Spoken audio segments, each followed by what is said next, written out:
Now you're able to take that model with your future businesses. So let's talk about that. There is a vulnerability about going public about what you're doing. I know why it's vulnerable for me. Why was it specifically vulnerable for you when you first started? Yeah. When you're telling people about your entrepreneurship journey, when you're putting it out there for people, entrepreneurship's already a highwire act. I mean, it really is. It feels sometimes like you're taking a huge risk, that your safety net may not even be there. And then when you add the social media posting, making videos about it, speaking about it, then you add the audience, right? Now you're on a highwire in front of a whole auditorium full of people. Yeah. It just adds excitement and maybe focus and helps like hone them in on their goals. For me, sometimes it does that. Other times I become really aware of the audience. It's like I'm up there on the highwire and suddenly I lose my balance for a second and I catch a glimpse of someone and I'm like, oh no, there's a million people watching me right now. What if I fall? Make eye contact and you're like, oh shoot. Exactly. Yeah. No, that still happens. Wow. Like I'm still human. We're all still human. Yeah. And sometimes you just feel so human or scared in a moment and it can be anything. For me, it can be somebody adds me on Facebook and I go, oh no, why is this person adding me on Facebook? I'm embarrassed for them to see my post because this is a successful entrepreneur and I post about running a carpet cleaning business. They're going to think I'm silly on Facebook. Like just stuff like that. It'll just take you out of your element. It'll zoom you out from what you're doing and you'll suddenly see yourself from a distance and become more self-aware. And it's awkward sometimes. You got to learn to deal with it. This is so interesting. I want to go with this analogy for a second and I want to play with it. I don't really know where this is going to go. So let's be creative for a minute. I was actually on the phone earlier today with one of my employees and we were talking about one of our clients. We're helping him create his keynote and I just mentioned, I was like, love to help him with kind of connecting more so as he's sharing, even like connecting with his eyes where you can see the life in what he's saying and like there's expression there. As you're talking about the tightrope, you're like, all of a sudden you make eye contact. And I was reminded this morning, growing up, I did a lot of theater and the lights are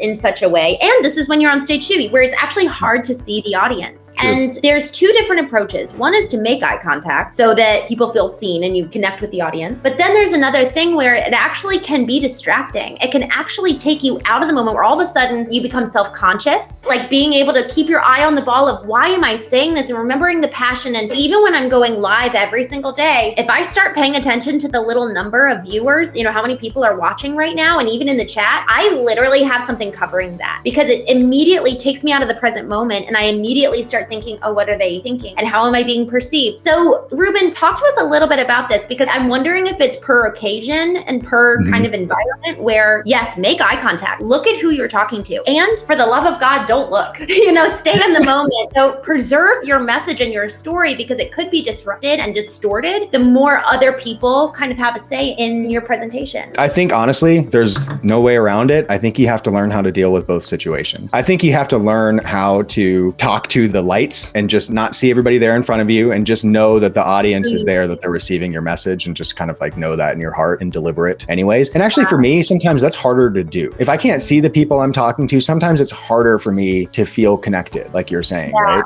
But then there's the other side of that coin where you see people in the audience. Maybe the lights are not as bright at this event. There's only 150 people in the room and the lights are on and you can see everybody. And as you're talking, you look out in the audience and you notice that one person in the front row is nodding off in the middle of the right? I was just thinking about that. And this happens. It happened to me at an event a year ago. I knew that what I was delivering was great, but I knew that I must not have been delivering it in just the right way because this person that was nodding off just a little bit was actually the perfect avatar for who should have been listening to this presentation. And so when I saw that, for a second, it shook me because I was like, oh no, my confidence was lost. I was like, I'm not going to make it through this presentation. I've already lost this guy. But you have to learn how to deal with that. Otherwise, it's going to be difficult to get back up on stage and keep doing it. Thankfully, I think it triggered something in me. I have sort of a competitive side that I don't talk about a lot. I don't want to do poorly. I don't want to lose. I don't want to come in last. I'm not going to come out and say, I'm going to win. I'm going to be first place, first or last, right? That's not me, but I'm not going to lose. So if I see somebody nodding off, if I see somebody who's kind of losing it, losing the vein of what I'm saying, then I'm really quick to like adjust what I'm doing, switch up the energy, to change the metaphor, to do something else to try to like jostle that person back awake and get them to receive the message. So sometimes that feedback's really good. You want to see people because it might improve your performance, but you got to work on that too. You can't just like see people become self-aware and then give up, clam up and go away. That's what you have to work on, Matt. Otherwise, you'll give up every damn day, right? Like something will cause you to want to give up every day.